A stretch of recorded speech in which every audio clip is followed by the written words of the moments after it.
พร้อมปิด ต้องร่วมกันดนทำได้จังสิสามารถแต่งงานกันได้สมมุติว่าความคิดของน้อง ประมาณ2 เดือน 3 เดือนประมาณนั้น อ๋อ2-3 เดือนก็บ่เฮิงเด้ สอ เนาะ งเดือนเนาะ 2-3 เดือนนี่สามารถล่มแบบแต่งคอได้ แม่นก็ถือว่าฟ้าแลบอยู่ แสดงว่าไวเติบเนาะ ถ้าเข้าใจกันเนาะน้องแสนเนาะ เกิดทั้ง ร่วมกันเข้าเดียวก็สามารถอยู่ร่วมกันได้เนาะแต่งงานกันเนาะส่วนหลายคือแบบผู้บ่าวผู้สาวทางซุมน้องเนี่ยเขาร่วมกันประมาณจำได้เขาจังเอากันเขาจังแต่งงานกัน ประมาณ3 เดือนก็ได้ อีก ซ้ำได้แบบว่ามักกันแล้วก็เอาเลย เอาเลย บางเทื่อขึ้น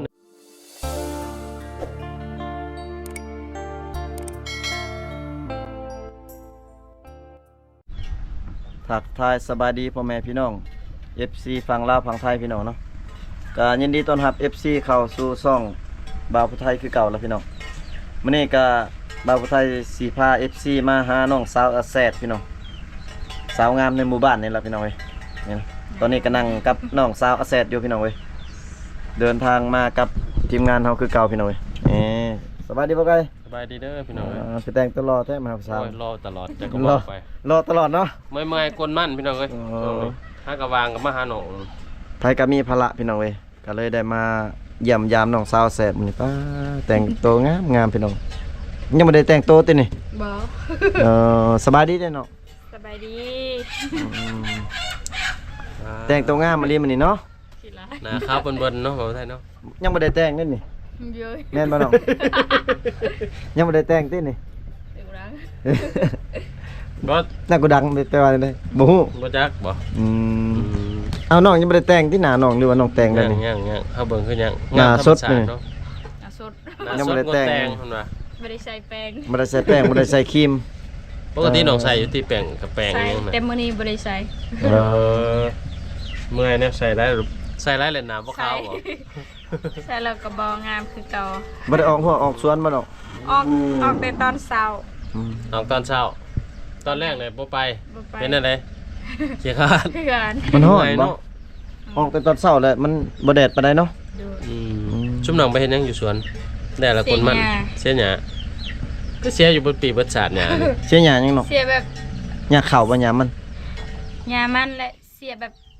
สิกลหั่นนะ อ๋อ ให้มัน โอ้ นั่นน่ะ ให้มันเป็นแป้นหนิดนึง มันแป้นนิดนึงแล้วก็สบายกลมัน ดู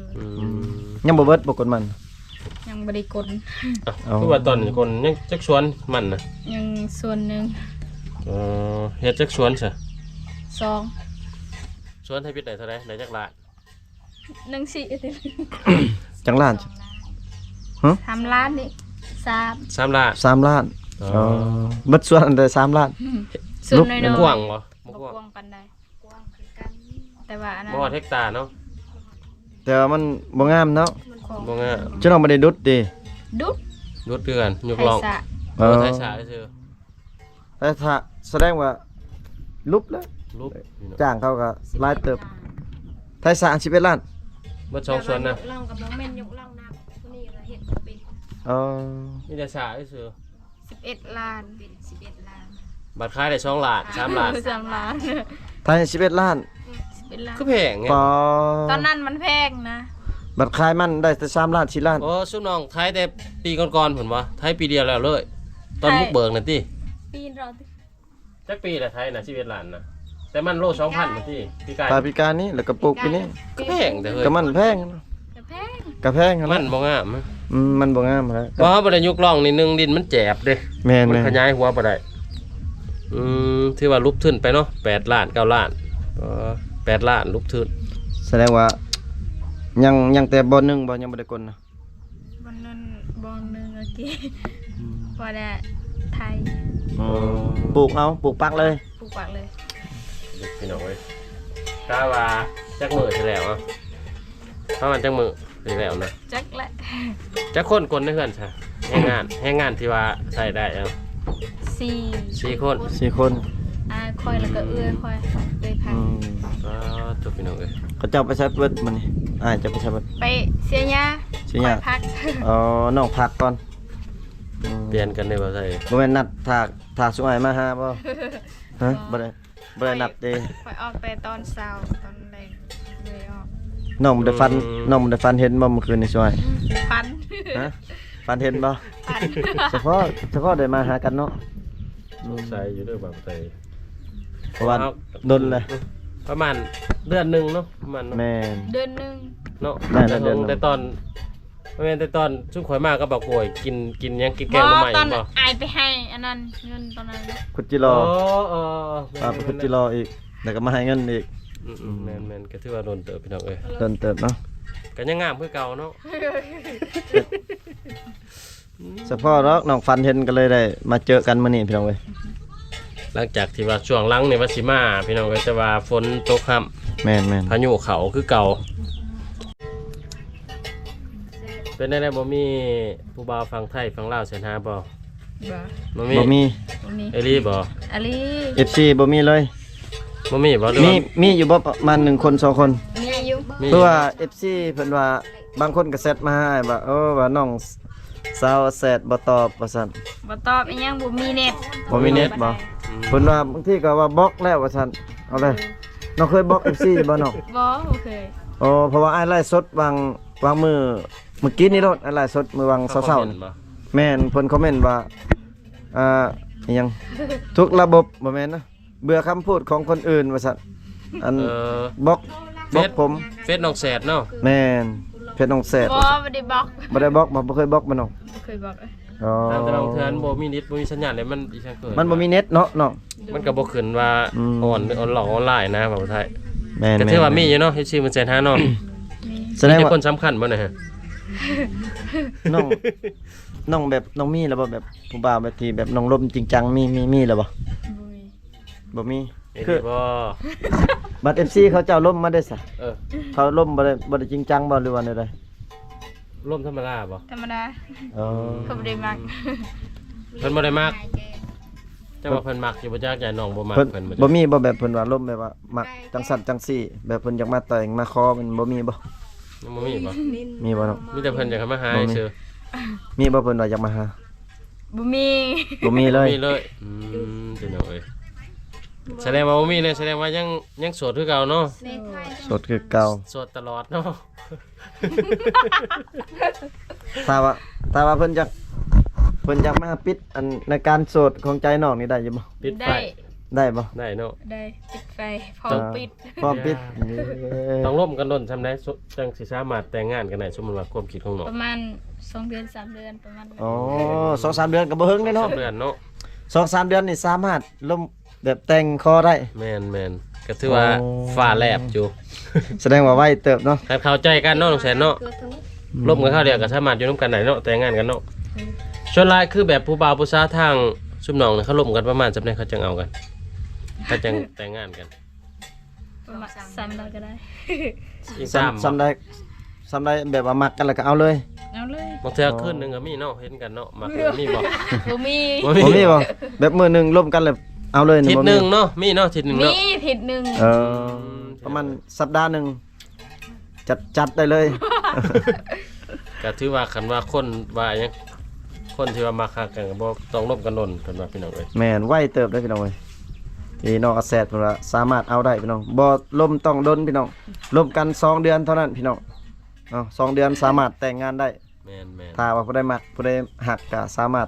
ตักหาได้เนาะบ่ไกลเนาะ ก็ชุบว่าน้องแต่งงานนี่น้องสิไปอยู่น้ำผัวหรืออยู่เฮือนตัวนี้เฮือนหลัง น้ำ เก่า พัว อยู่น้ำพัว ทุกข์จนก็ไปอยู่แม่นบ่ โดย สิหังสิมีสิบ่มีก็อยู่คือเก่าเดี๋ยวนะเว้ยเพราะว่าอันนี้แม่นเหตุของซุมน้องเนาะแม่นบ่ส่วนหลายผู้หญิงออกเฮือนอยู่น้ำผัวคือเฮาว่าเนาะ อยู่น้ำพัวแม่น สิเฮือนหลังน้อยๆตุบๆก็จะเป็นอยู่ สมมุติบ่าวพังไทยได้ซะเพิ่นให้ไปอยู่นํแบบว่าเพิ่นแต่งไปแล้วเพิ่นให้ไปอยู่นํกันไปได้บ่ น้องมาคักต่อไปได้เนาะ โดย บ่าวพังไทยเงินลายได้บ่าวไทยมักอยู่บ่ มัก แต่ต้องให้เพิ่นว่าคันไปได้ต้องเฮ็ดทะเบียนสมรสได้นี่ประมาณ18 ปี แม่ น้องจักปีล่ะได้18เนาะ โดย อ๋อ18ปีแสดงว่าเอาได้แล้วพี่น้องเว้ย ก็ถือว่าแต่งเฮ็ดทะเบียนสมรสเรียบร้อยพี่น้องเอ้ย 14 15ก็เอาได้ อ๋อถ้าแบบผู้ใดมักแบบมะพร้าวอ่อนๆก็เอาประมาณ14-15น้องเนาะ อันนี้เป็นบอกข้าวแก่เลย ก็10ก็18ปีก็คือสิบ่แก่หั่นแหละแต่ว่า เออ